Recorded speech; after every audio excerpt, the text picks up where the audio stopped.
Hello everyone, I am Himanshu Bharti and you are watching Still Studying YouTube channel. Today we are going to learn class 8 history chapter 2 from trade to territory.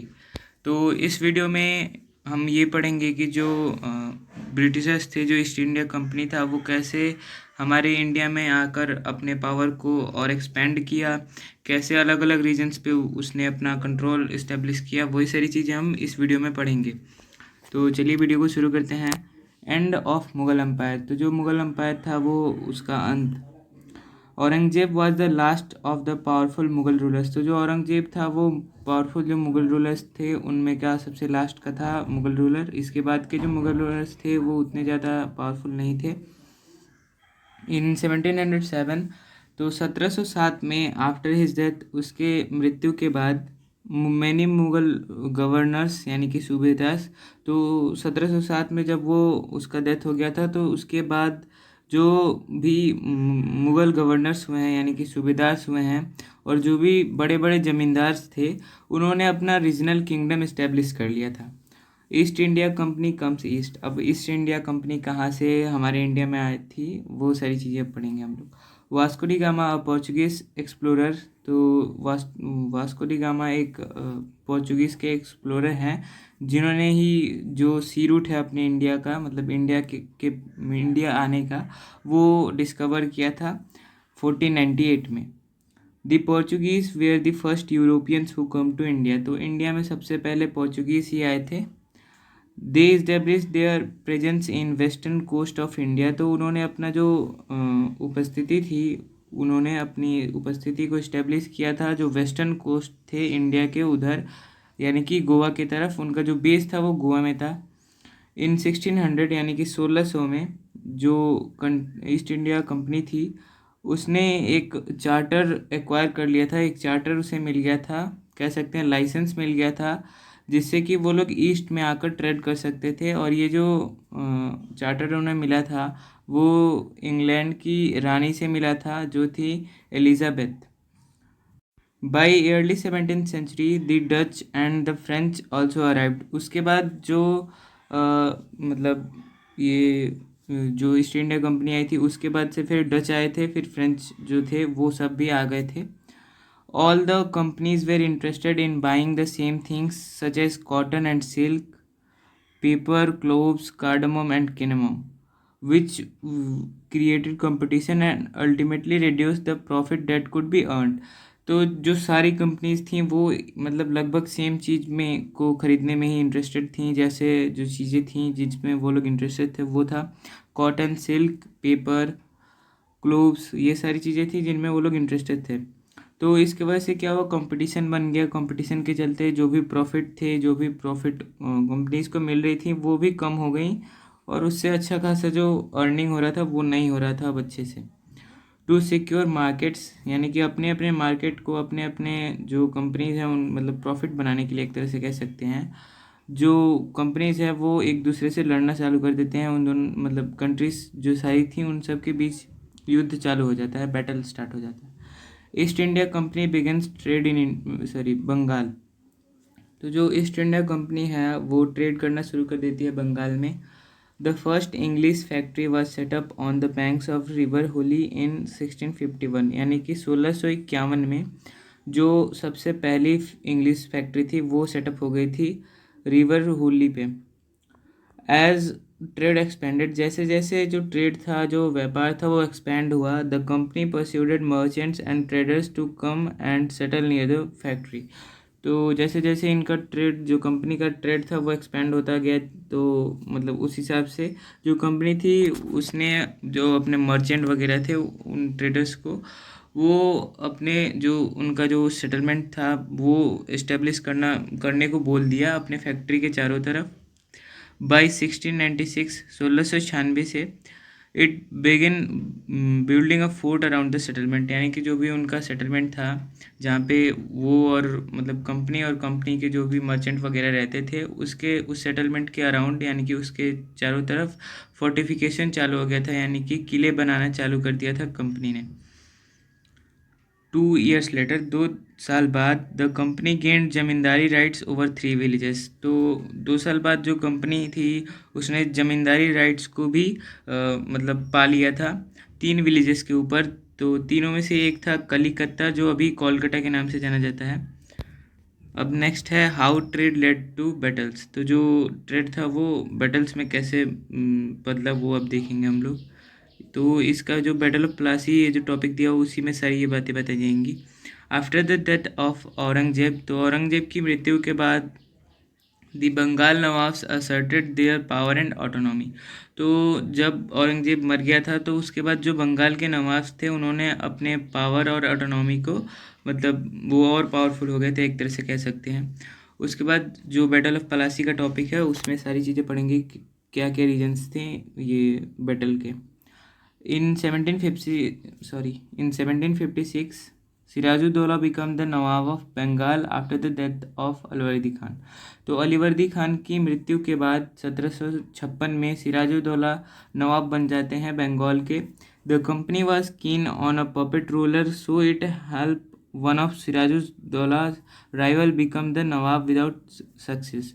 तो जो company थी वो चाहती थी कि उनका puppet ruler वो शासन करे, वो नवाब बने और पीछे से कंपनी सारी चीज़ों का फ़ायदा उठाए। तो इसलिए जो कंपनी थी उसने सिराजुद्दौला के राइवल मतलब एक और उसका जो राइवल था उसके मतलब उससे हेल्प लिया और वो बोला मतलब उसको क्या कहते हैं लालच दिया गद्दी का। और उसके बाद फिर सिराजुद्दौला को हराकर फिर उसको जो मीर जाफ़र था उसको बैठा दिया गया गद्दी पे। Angry Sirajuddaula asked the company to stop interfering in the political affairs of his dominion. तो मतलब जो कंपनी थी वो उसका हेल्प करने लगी उसके राइवल्स का। तो इसलिए जो सिराजुद्दौला था वो गुस्सा हो गया और उससे बोला कि कंपनी से बोला कि उसके जो भी अपने पॉलिटिकल अफेयर्स हैं उनमें इंटरफेयर कंपनी ना करे। जो भी चीज़ें हैं बहुत सारी चीज़ें सिराजुद्दौला ने मना भी कर दी कंपनी को, जो थी कि जो फोर्टिफिकेशन हो रहा था वो मना कर दिया और जो उनके रेवेन्यूज़ थे वो भी पे करने के लिए बोला। लेकिन कंपनी ने ये सारी चीज़ें मना कर दी। कंपनी फोर्टिफिकेशन तब भी करती थी, मतलब पूरी तरह से कह सकते हैं कि सिराजुद्दौला को भड़काने में कंपनी लगी हुई थी। आफ्टर नेगोशिएशन फेल्ड, जो भी ये सारी चीज़ें थी वो फेल्ड हो गई। The nawab march with 30,000 soldiers to the English factory at Kasim Bazar. तो ये सब चीज़ें जब फेल हो गई, जब कंपनी ये सारी बातें नहीं मानी, तो जो नवाब थे वो 30,000 सैनिकों के साथ इंग्लिश फैक्ट्री जो कासिम बाज़ार में थी वहाँ पर इन्होंने मार्च किया, वहाँ पे कह सकते हैं रेड किया। और उसके बाद कैप्चर्ड द कंपनी ऑफिशियल्स। तो जो कंपनी के जो भी वहाँ पे ऑफिशियल्स थे यानी कंपनी के जो भी लोग थे उसको इसने कैप्चर कर लिया, बंदी बना लिया। लॉक द वेयर हाउस, तो जो भी वहाँ पे वो जो वेयर हाउस था उसको भी लॉक कर दिया गया, सील कर दिया गया। डिसार्म ऑल इंग्लिशमैन, तो जो भी इंग्लिशमैन के जो भी हथियार थे वो भी ले लिए गए और जो भी जो इंग्लिश शिप थी वो भी उनको भी रोक दिया गया मतलब ट्रेड करने जाने से। He then march to Kolkata to establish his control over company's fort. उसके बाद जो सिराजुद्दौला है वो कलकत्ता की तरफ रवाना हो जाते हैं, मार्च कर जाते हैं उधर जाके अपना कंट्रोल कंपनी के जो फोर्ट है कंपनी का जो फोर्ट था उसके ऊपर कंट्रोल इस्टेब्लिश करने के लिए। As the news of the fall of the Calcutta reached, मतलब जब ये कलकत्ता का जो फॉल हुआ था मतलब जो नुकसान हुआ था उसका जब खबर पहुंचा कंपनी ऑफिशियल्स जो मद्रास में थे उनके पास, तो वहाँ से जो कंपनी ऑफिशियल्स थे उन्होंने रॉबर्ट क्लाइव को भेजा, मतलब कुछ फोर्सेस भेजे रॉबर्ट क्लाइव के अंडर में। तो इन 1757 1757 में the Robert Clive led company's army marched against Sirajuddaula at Plassey. तो उसके बाद 1757 में जो रॉबर्ट क्लाइव थे उन्होंने कंपनी की आर्मी को लीड किया और मतलब युद्ध किया सिराजुद्दौला से प्लासी में। द नवाब वॉज डिफीटेड, तो यहाँ पे जो सिराजुद्दौला जो नवाब थे वो हार जाते हैं। As the forces led by Mir Jafar, तो क्यों हारते हैं उसका एक रीज़न था, वो था मीर जाफ़र जिसको लालच दे दिया गया था इनके द्वारा कंपनी के द्वारा। और जो मीर जाफ़र था वो उनका ही कमांडर था सिराजुद्दौला का, लेकिन वो जो उसका जो सेना था मीर जाफ़र का, वो युद्ध में लड़ा ही नहीं, जिसकी वजह से सिराजुद्दौला हार जाते हैं। After the defeat at Plassey, Plassey के युद्ध में हार जाने के बाद Sirajuddaulah was assassinated and Mir Jafar met the nawab. उसके बाद मीर जाफ़र को नवाब बना दिया जाता है। Mir Jafar died in 1765। तो जो मीर जाफ़र है वो 1765 में मर जाता है और उसके बाद जो कंपनी का मूड था वो चेंज हो जाता है। इसके बीच का एक स्टोरी भी है। तो जब मीर जाफ़र बनता है तो मीर जाफ़र कंपनी के मतलब कंपनी जब मीर जाफ़र को बना देती है नवाब, तो कुछ समय बाद कंपनी को ऐसा लगता है कि जो मीर जाफ़र है वो उनके हिसाब से काम नहीं कर रहा है, और फिर आगे चल के मीर जाफ़र प्रोटेस्ट कर देता है, विद्रोह कर देता है उनके खिलाफ, कंपनी के खिलाफ। इसलिए जो कंपनी है वो मीर जाफ़र को हटा के मीर कासिम को बैठाती है। लेकिन जब मीर कासिम फिर से उनसे मीर कासिम भी उनसे क्या कहते हैं, विद्रोह कर देता है, जिसकी वजह से फिर से मीर जाफ़र से युद्ध होता है, जिसको कहते हैं बैटल ऑफ बक्सर। और बैटल ऑफ बक्सर के बाद फिर से मीर जाफ़र को बैठाया जाता है। मतलब बैटल ऑफ बक्सर में मीर कासिम हार जाता है, उसके बाद फिर मीर जाफ़र गद्दी पे बैठता है। और उसके बाद जब मीर जाफ़र मर जाता है तो जो कंपनी है उसका मूड चेंज हो जाता है, और कंपनी का मूड ये बन जाता है कि वो लोग कंपनी वाले सोचते हैं कि अब ये पपेट रूलर्स का जो खेल है वो हटाकर खुद ही नवाब बने। Finally, in 1765, the Mughal Empire appointed the company as Diwan of the provinces of Bengal. तो 1765 में एक और चीज़ होती है कंपनी के लिए अच्छी चीज़, जो थी कि जो कंपनी है वो अब बन जाती है दीवान, जो भी प्रोविंसेस थे बंगाल के उसके। The outflow of gold from Britain entirely stopped after the assumption of Diwani, as now revenues from India could finance companies' expenses. तो जो भी ब्रिटेन से सोना चांदी मंगाए जा रहे थे मतलब ट्रेड के लिए, वो सारी चीज़ें अब उधर से रोक दी जाती हैं, क्योंकि जो दीवानी राइट्स जो इन्हें मिल चुकी हैं उनसे अब जो भी रेवेन्यू मिल रहा है इंडिया से, उससे ही इनका जो मतलब जो भी इनकी मेंटेनेंस है वो सारी चीज़ें हो जा रही थी। तो इसलिए जो ब्रिटेन से गोल्ड वगैरह मंगाए जा रहे थे उसको रोक दिया गया था और सारी चीज़ें इंडिया से ही ली जा रही थी। Company officials become nawabs. तो जो कंपनी के ऑफिशियल्स हैं वो नवाब्स कैसे बने अब वो देखना है। After the battle of Plassey, the actual nawabs of Bengals were forced to give land and vast sum of money as personal gift to company officials. तो जो बैटल ऑफ पलासी था उसके बाद जो भी एक्चुअल नवाब था बंगाल का, उससे मतलब उसको फोर्स किया जा रहा था, दबाव दिया जा रहा था उस पर लैंड देने के लिए और मतलब टैक्स देने के लिए कंपनी को।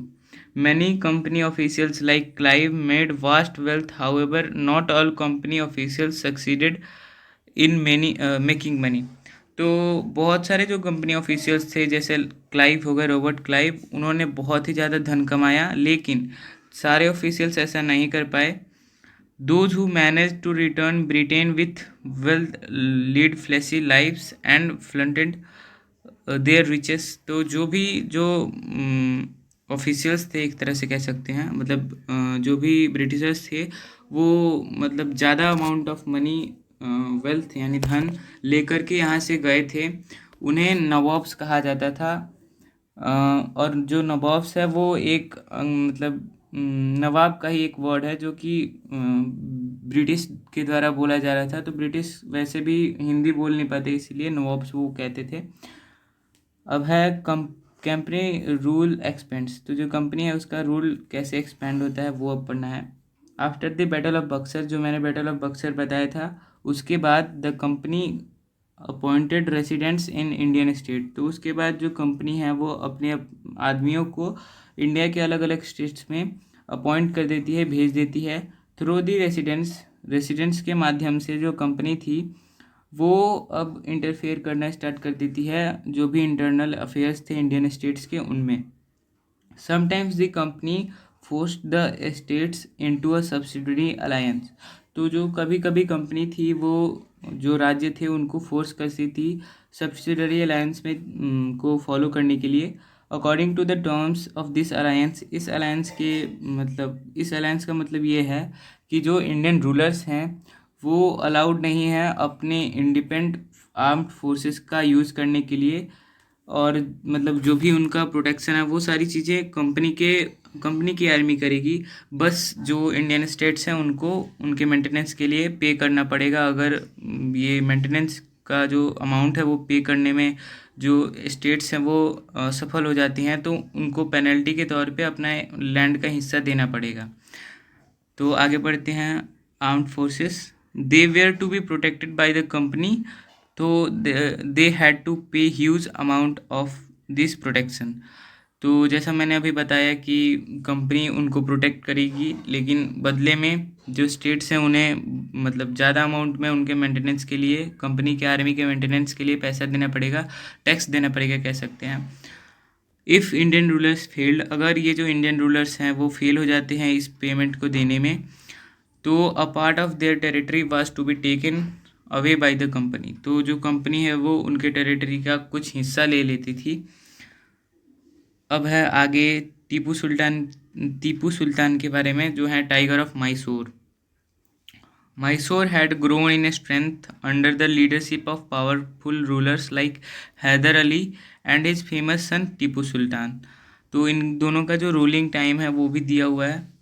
1761 से लेके 1782 तक था हैदर अली का ruling period.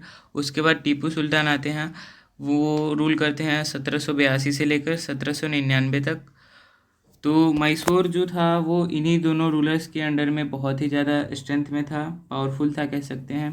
In 1785 Tipu Sultan stop the export of sandalwood, pepper, cardamom through the ports of his kingdom. तो टीपू सुल्तान का जो रीजन था मैसूर, उधर से जो मतलब ट्रेड होता था, तो ट्रेड का एक रास्ता था जो उनके किंगडम से होते हुए जाता था, ट्रेड रूट जिसे कहते हैं। तो टीपू सुल्तान ने 1785 में 1785 में उस रूट को बंद करवा दिया, यानी कि ट्रेड को बंद करवा दिया जो कि कंपनी कर रही थी उस रूट से। और जो भी उनके लोकल मर्चेंट्स थे वहाँ के, उसको भी वहाँ से मतलब कंपनी से ट्रेड करने से मना कर दिया। He established close relationship with French in India. तो जो भी फ्रेंच लोग थे मतलब उनसे मतलब वो फ्रेंच भी यहाँ पे ट्रेड करने आए थे, शुरू में ही पता चला था आपको। तो उससे जो टीपू सुल्तान हैं उन्होंने एक अच्छा रिलेशनशिप बना लिया था, जिससे कि उन्होंने अपना जो आर्मी था उसको मॉडर्नाइज कर दिया था, उसमें मॉडर्निटी ला दी थी।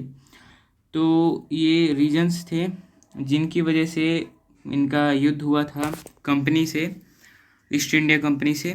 तो 4 युद्ध लड़े गए थे, 4 wars were fought with Mysore. Company ने 4 युद्ध लड़े थे मैसूर से, जिसमें से पहला हुआ था 1767 से लेके 1769 तक, और दूसरा था 1780 से लेके 1784 तक, तीसरा था 1790 से लेकर 1792 तक, जिसमें हैदर अली मारे गए थे, और फिर लास्ट वाला जो था वो था 1799। तो ये 4 युद्ध लड़े गए थे, जिनमें चौथे में जाकर जो टीपू सुल्तान थे वो हार चुके थे।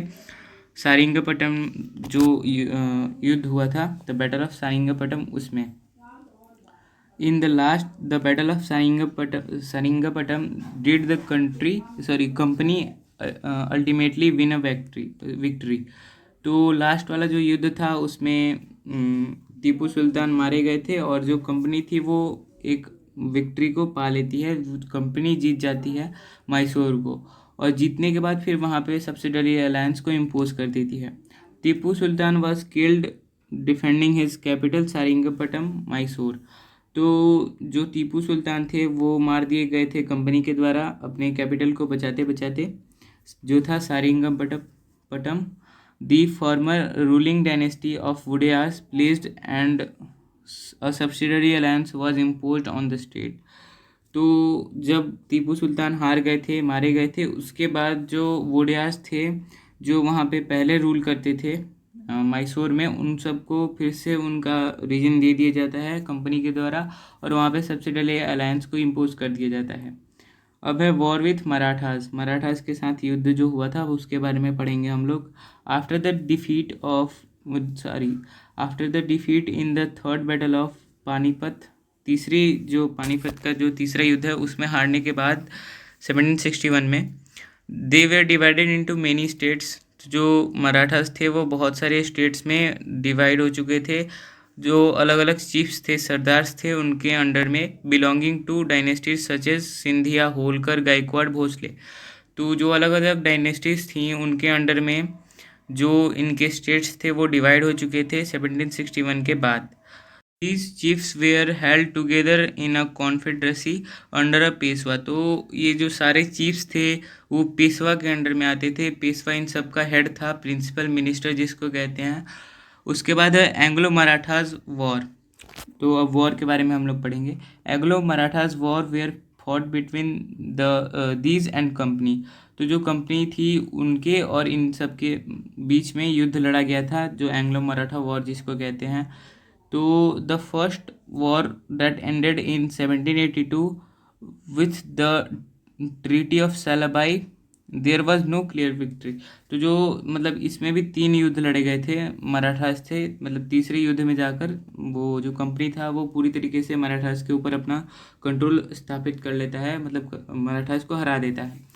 तो जो पहला इसमें युद्ध हुआ था उसमें कुछ खास विक्ट्री हुआ नहीं था कंपनी का। पहला युद्ध 1782 में हुआ था। उसके बाद है जो सेकंड एंग्लो मराठा वार जो था 1803 से लेकर 1805 तक हुआ था, जिसपे जो ब्रिटिशर्स जो थे उन्होंने उड़ीसा और भी जो टेरिटरीज थी नॉर्थ की उन पर अपना कंट्रोल स्थापित कर लिया था, यानी कि उन सबको अपने अंडर में ले लिया था। वो सारी चीज़ें, वो सारे रीजन्स जीत लिया था ब्रिटिशर्स ने। उसके बाद जो थर्ड एंग्लो मराठा वार था जो था 1817 से लेकर 1890 तक हुआ था। तो इसमें जो मराठा पावर था वो पूरी तरीके से ध्वस्त हो चुका था। The Peshwa was removed and the company now had complete control over the territories south of Vindhyas. तो विंध्यास के जो साउथ वाली टेरिटरीज थी उनके ऊपर अब कंपनी ने अपना कंप्लीट कंट्रोल इस्टेब्लिश कर लिया था। और जो पेशवास थे उनको हटा दिया गया था, उनको पेंशन दे के दूसरी जगह पे भेज दिया गया था। क्लेम टू पैरामाउंटसी, तो ये भी एक पॉलिसी है जो ब्रिटिशर्स ने लगाया था अपने रूल को एक्सपेंड करने के लिए। अंडर लॉर्ड हेस्टिंग के अंडर में ये था पॉलिसी। गवर्नर जनरल थे ये 1813 से लेकर 1823 तक 10 साल रहे ये गवर्नर जनरल। तो इन्होंने जो पैरामाउंटसी का जो पॉलिसी लाया था वो उससे इन्होंने काफ़ी सारे रीजन्स को अपने अंडर में ले लिया।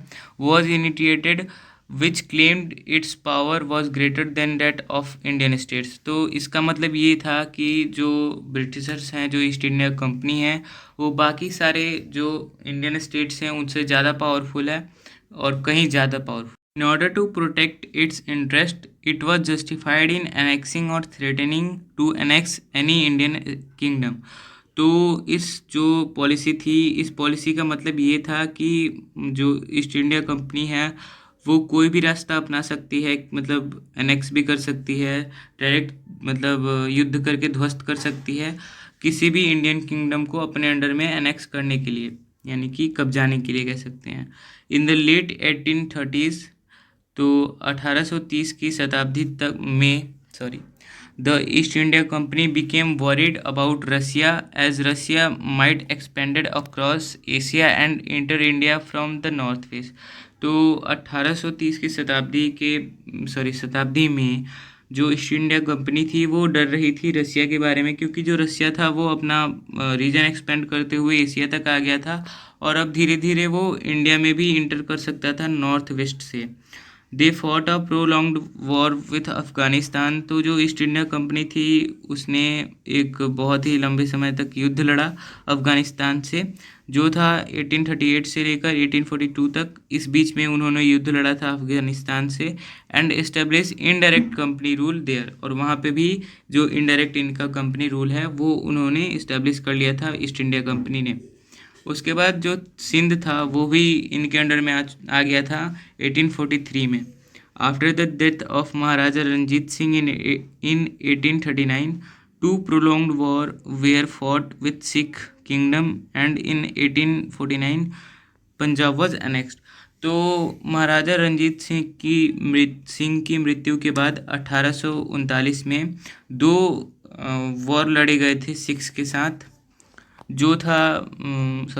जो लड़ा गया था 1849 में, 1849 में, और उसमें जो पंजाब था वो एनेक्स कर लिया गया था, कब्जा लिया गया था। उसके बाद है द डॉक्ट्रिन ऑफ लैप्स।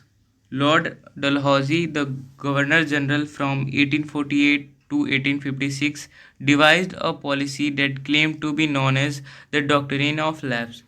तो जो गवर्नर जनरल थे लॉर्ड डलहौजी, ये गवर्नर जनरल रहे थे 1842 से लेकर 1848 से लेकर 1856 1856 तक। तो इन्होंने एक पॉलिसी लाई थी जिसका नाम है डॉक्ट्रिन ऑफ लैप्स। इस पॉलिसी के हिसाब से अगर कोई भी इंडियन रूलर मर जाता है बिना किसी मेल, यानी कि उनका कोई भी अगर मेल नहीं है, बच्चा मेल हायर नहीं है, कोई वारिस नहीं है, तो उनका जो भी किंगडम है वो लैप्स कर जाएगा, यानी कि जो कंपनी है उसका हिस्सा बन जाएगा, उसके राज्य का हिस्सा बन जाएगा। तो देखिए अब उसको यहाँ पे लिखा गया है, it declared that if an Indian ruler died, अगर कोई भी इंडियन रूलर मर जाता है बिना उसके मेल हायर, यानी कि बिना उसके मेल वारिस के बिना, तो उसका जो किंगडम है वो लैप्स कर जाएगा और जो कंपनी है उसकी टेरिटरी का एक पार्ट बन जाएगा। तो इस जो पॉलिसी थी उसके अंडर में बहुत सारे स्टेट्स जो थे वो एनेक्स हो गए थे, जिसमें से पहला नहीं, जिसमें से हैं नाम दिया गया और टाइम भी दिया गया है कब कब वो एनेक्स हुए थे। और उसमें सातारा नाम का जो स्टेट है वो हुआ था 1848 में। उसके बाद संबलपुर जो हुआ था 1850 में, फिर उदयपुर 1852, नागपुर 1853, फिर झांसी 1854, फिर अवध लास्ट में हुआ था 1856। तो जो अवध एनेक्स हुआ था उसके बाद से रेवोल्ट चालू हो गया था 1857 में, और उसके बाद जो पहली क्रांति जिसे कहते हैं वो स्टार्ट हो गया था 1857 में। Setting up a new administration. तो जब ब्रिटिश रूल चल रहा था तो ब्रिटिशर्स ने अपने हिसाब से यहाँ के जो भी एडमिनिस्ट्रेशंस थे उनको अपने हिसाब से ढालना, मतलब चेंज करना स्टार्ट कर दिया था। तो वही अब हम लोग पढ़ेंगे कि कैसे क्या क्या चीज़ें नई नई आई थी एडमिनिस्ट्रेशन में। Warren Hastings, governor general from 1773 to 1785। तो जो रेनन हेस्टिंग हैं जो कि गवर्नर जनरल थे 1773 से लेकर 1785 तक, उन्होंने एक बहुत ही महत्वपूर्ण रोल निभाया है कंपनी के एक्सपेंशन में, कंपनी के पावर के एक्सपेंशन में, विस्तार में। British territories were broadly divided into administrative units called presidencies. तो जो ब्रिटिश की टेरिटरीज थी वो एडमिनिस्ट्रेटिव यूनिट्स में डिवाइड कर दी गई थी, जिनको प्रेसिडेंसीज कहते हैं। और वो 3 प्रेसिडेंसीज में बांटा गया था जिनका नाम है बंगाल, मद्रास और Bombay. Each was ruled by a governor and the supreme head of this administration was the governor general. तो ये जो तीनों थी वो मतलब एक एक गवर्नर से रूल की जा रही थी, और जो इन सब का हेड था, सुप्रीम था, वो था गवर्नर जनरल। फ्रॉम 1772 से a new system of justice was establish. एक नया सिस्टम जस्टिस का, न्याय का, वो भी इस्टेब्लिश हो गया था। अब चलिए उसके बारे में पढ़ते हैं। Each district was to have 2 courts, यानी कि हर डिस्ट्रिक्ट में अब 2 कोर्ट्स हो चुके थे। पहला था क्रिमिनल कोर्ट और दूसरा सिविल कोर्ट। तो क्रिमिनल कोर्ट को हम हमारे लैंग्वेज में फौजदारी अदालत कहते हैं और सिविल कोर्ट को दीवानी अदालत। In civil court maulvis and Hindu pandits interpret Indian laws for the European district collectors. तो जो सिविल कोर्ट था उसमें मौलवी और हिंदू पंडित थे जो इंडियन लॉ को इंटरप्रेट करते थे, यानी कि मेंटेन करते थे, एक तरह से कह सकते हैं। और ये किसके लिए मेंटेन करते थे? जो भी यूरोपियन डिस्ट्रिक्ट कलेक्टर्स थे उनके लिए। The criminal court were still under a qazi and a mufti but under the supervision of collector. तो जो क्रिमिनल कोर्ट था वो काजी और मुफ्ती के अंडर में था, लेकिन वो सुपरविज़न में था, मतलब उसके कह सकते हैं जो कलेक्टर था, डिस्ट्रिक्ट कलेक्टर, उसके निगरानी में था। और जो सिविल कोर्ट है उसमें नॉर्मली वही सारी चीज़ें होती हैं, मतलब ज़मीन वगैरह की, जो भी कोई ज़मीन में कोई प्रॉब्लम हो गया तो उसकी पेपर्स वगैरह वो सारी चीज़ें होती हैं सिविल कोर्ट में। और जो क्रिमिनल कोर्ट है उसमें जो भी कोई किसी ने किसी का मर्डर कर दिया तो वो सारी केसेस क्रिमिनल कोर्ट में देखी जाएंगी, और जो भी ज़मीन वगैरह ये सारी चीज़ें से रिलेटेड जो भी केसेस हैं वो सिविल कोर्ट में देखी जाएंगी। The collector main job was to collect revenue and taxes and maintain law and order in his district.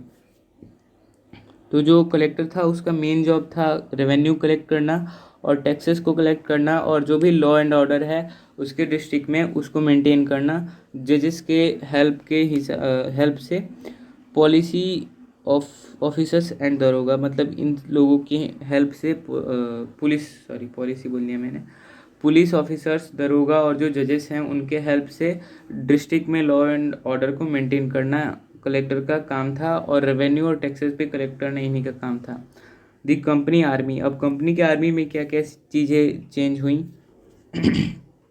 From the 1820 की शताब्दी से the cavalry requirement of the companies army declined because the British Empire was fighting in Burma, Afghanistan and Egypt, where soldiers were armed with muskets and matchlocks. तो 1820 के बाद जो भी जो cavalry थे, जो सवार थे, घुड़सवार, उनकी जो ज़रूरत थी कंपनी में वो हट गई थी, क्योंकि जो ब्रिटिश जो अम्पायर था उसने युद्ध किया था बर्मा में, अफ़गानिस्तान में और इजिप्ट में, जहाँ पे जो उसके सोल्जर्स थे वो उनके हाथ में था, मतलब जो भी उस टाइम पे जो बंदूकें थी, किसी मूवी वगैरह में हम देखते हैं जो बंदूकें होती हैं, वो सारी बंदूकें, उन्हीं सारी बंदूकों के बारे में भी बात की जा रही है। तो उस टाइम पे जो ब्रिटिशर्स थे उनके पास ये सारी चीज़ें अवेलेबल थी,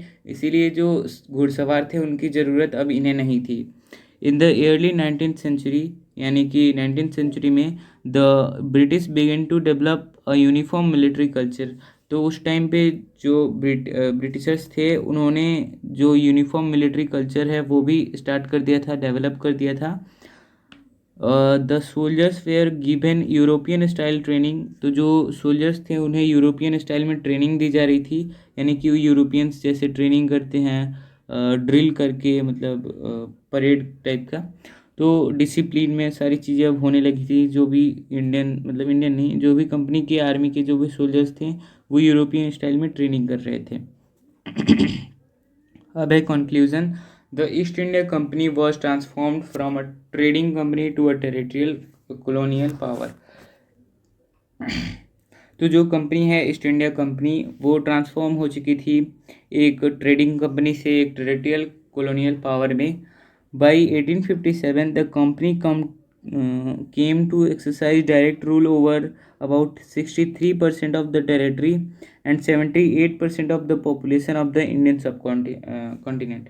तो 1857 तक आते आते जो कंपनी था उसने डायरेक्ट रूल, मतलब जो भी इंडिया की जो मतलब सीमा थी उसमें 63% तक जो भी टेरिटरीज थी उनके ऊपर अपना रूल इस्टेब्लिश कर लिया था, और जो 78% था पॉपुलेशन उसके ऊपर, मतलब इंडिया का बात किया जा रहा है, ये जो भी परसेंटेज बताया मैंने वो सारी इंडिया की बात की जा रही है, इंडिया की पॉपुलेशन का परसेंटेज और इंडिया के टेरिटरी का परसेंटेज जिस पे कंपनी का रूल था, ये मैंने अभी बताया।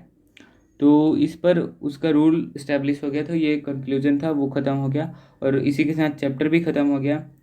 तो अगर मेरे से कोई गलती हुई हो इस वीडियो में इस चैप्टर को एक्सप्लेन करते हुए तो आप कमेंट में लिख दीजिएगा, जिससे कि वो गलती मैं फिर से ना दोहराऊं, और मैं मिलूंगा आपसे किसी नेक्स्ट वीडियो में नेक्स्ट चैप्टर के साथ। तब तक के लिए बाय।